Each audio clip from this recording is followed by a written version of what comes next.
और लास्ट में देखते हैं आर्टिकल 70 जो ये बताता है कि अन्य आकस्मिक स्थिति में बेसिकली राष्ट्रपति के कर्तव्यों का निर्वहन कौन करेंगे।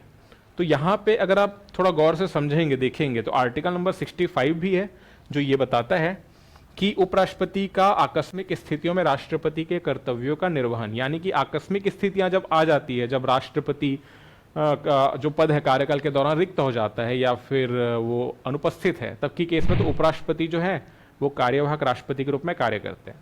आर्टिकल 70 भी बता रहे हैं कि अन्य आकस्मिकताओं में राष्ट्रपति के कर्तव्यों का निर्वहन। यहां पे बेसिकली बात की जा रही है भैया जब राष्ट्रपति नहीं तब तो राष्ट्रपति के कार्य का निर्वहन कौन करेंगे, उपराष्ट्रपति। लेकिन अगर उपराष्ट्रपति भी नहीं है तब फिर राष्ट्रपति के कार्य का निर्वहन कौन करेंगे। इस बारे में पावर जो दी गई है संविधान के द्वारा वो दी गई है संसद को, और संसद जो है राष्ट्रपति के कर्तव्यों का निर्वहन आखिर कौन करेगा, जब राष्ट्रपति नहीं है उपराष्ट्रपति नहीं है तब कौन करेगा, इस बारे में प्रावधान कर सकती है संसद आर्टिकल नंबर 70 के तहत।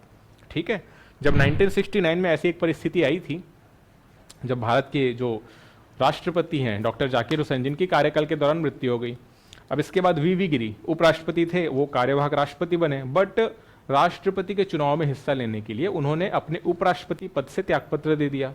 अब ऐसे में भारत के राष्ट्रपति के कर्तव्यों का निर्वहन कौन करेगा।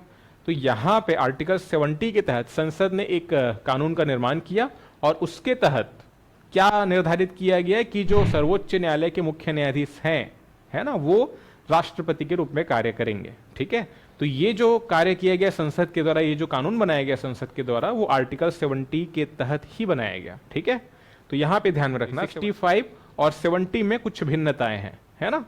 तो यहां तक हमने समझा प्रमुख संवैधानिक प्रावधानों के बारे में।